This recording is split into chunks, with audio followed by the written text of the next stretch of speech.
Hey guys, welcome back to the channel. Today's hopefully going to be a quick tutorial on how to 3D track your text for your cinematics in your montages, gaming montages, or real footage, whatever it may be. I'm not going to go into 3D text on this one, but that might be one for a future video. So if you'd like to see that, let me know in the comments below, and I'll make that in the future. Let's go. Okay, so the first thing you're going to want to do is open up After Effects, make a new composition. I'm going to go for 1920 by 1080, 60 frames per second, because that is what I recorded my cinematics in. The duration, can set as anything you like. I'm just going to leave that at the 1 minute 52 mark as it is, and simply press OK. Now that we've got our blank composition open, the next thing you're going to want to do is import your cinematic. I'm going to use one of my cinematic clips from my Ascent Cinematic Pack that I released a couple of weeks ago. Link in the description below if you'd like to download that. So all you literally want to do is just drag that straight into the project file section over here on After Effects, and that will import into After Effects for you to be able to use. Following this, you just want to drag it onto your timeline down the bottom, and you'll see that the clip's now there. Now, it's worth noting that if this is a montage or edit that's going to have multiple sections to it, it would be worth right-clicking and selecting pre-compose, so that this clip would be in its own composition for you to be able to do this part of the text on a separate work area. It keeps everything a little cleaner, and you'd find it a lot easier to make changes to it if you want to down the line, etc. But for the sake of this tutorial, just doing it here will be fine. So all you want to do is literally right click your clip on the timeline and go to track and stabilize, and then track camera. Now this will take it could take a couple of minutes, or it could be really quick based on how powerful your PC is and how big the clip is. I'll come back to you once this is done. So this is typical that this has happened while trying to record this tutorial for you guys. If you get this error, the likelihood is that you're not going to get this clip to work with the 3D camera tracker. So you're gonna have to go away, you're gonna have to find another clip and try again. So I'm gonna go away and do that now, and I'll come back to you once I've got a new clip and it successfully having been 3D camera tracked, and we'll go from there. Right, I'm back, guys. Got the clip successfully camera tracked. If you followed along so far, you'll hopefully see the same point on your clip as what you can see on the screen right now. As you move across your timeline on your clip, you'll see that these points are everywhere. So basically, the next step is you'll notice that when you hover your mouse over these points, you get this like bullseye or dartboard sort of symbol on the screen.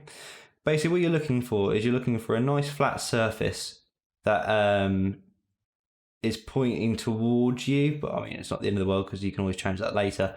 But you want to try and get the flattest surface possible. So for me, that's looking pretty good. So from there, once you've selected your point that you want to use, you're going to right click and then click on Create Text and Camera. And so you can see now that I've got this text on my screen that is tracked to that point we've just selected. So from here, I'm just going to click off of the camera tracker, which gets rid of the points. We can now choose the text tool, and we can change what the text says. So I'm going to just put tracked text, just for the example. And also it's a little bit too big, so I'm just going to make that a little bit smaller. So to move the text around, you just want to come down to the bottom left here. Let me move my webcam so you can actually see what I'm doing. And click the down arrow, and then transform. And now you've got position, which allows you to move the text left and right, up and down, and backwards and forwards. And then you also have the X, Y, and Z rotation. Now the X, Y, and Z rotation is what is 3D about the text, so you can see that you can move these around and it flips and rotates whichever way round you want it to go. So if your point wasn't totally flat per se on the wall, and you've got text looking slightly like this, then you can just use these to adjust it so that the text is facing you. But as my selection was pretty straight on already, that's not too bad.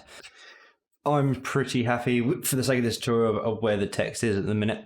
So I'm going to leave mine there, but obviously just play around with it so you can find what looks best for you.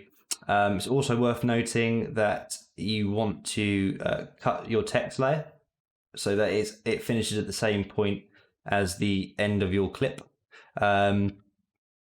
So all you want to do is grab your timeline marker, hold shift and bring it to the end of the clip that you are using.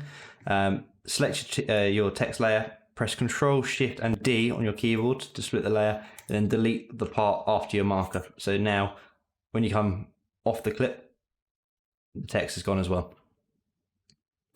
Now, what I tend to do in my text is a really, really simple thing to do, and it looks pretty decent in my opinion. Not the best, but it looks good enough. I simply set my layer mode to overlay, and then I go over to my effects and presets section, and I type in drop shadow, and I drag that over onto my text layer. And that gives you these options up in the top left hand corner here. I bring my opacity up to 100%. I bring my distance up to about 10. And then we're using the directional wheel here. You can change the direction of the shadow, as you can see as I'm moving it around. What I try and do is I look at the shadows on the clip and try and have my shadows on the drop shadow on the text going in the same sort of direction. It's not always possible, and it's probably a minor detail, but it's just an extra little something that can really add to the look of the cinematic or your introduction.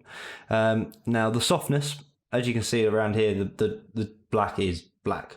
The softness can bring it out slightly, sort of like feather it, so it's not so harsh.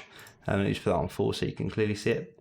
And it sort of makes it look like the text is popping out a little bit. Now, if I play through the clip, you'll see that the text is perfectly tracked. And yeah, that's all there is to it. I hope you guys found this little tutorial helpful. If you want to see more, don't forget to like and subscribe. I also now live stream on Facebook Gaming, and the link to that is in the description below. So if you have any questions that you'd like to come and ask me whilst I'm live playing various games, click on the link down below, give us a follow, and I hope to see you there. Cheers guys, see you in the next one.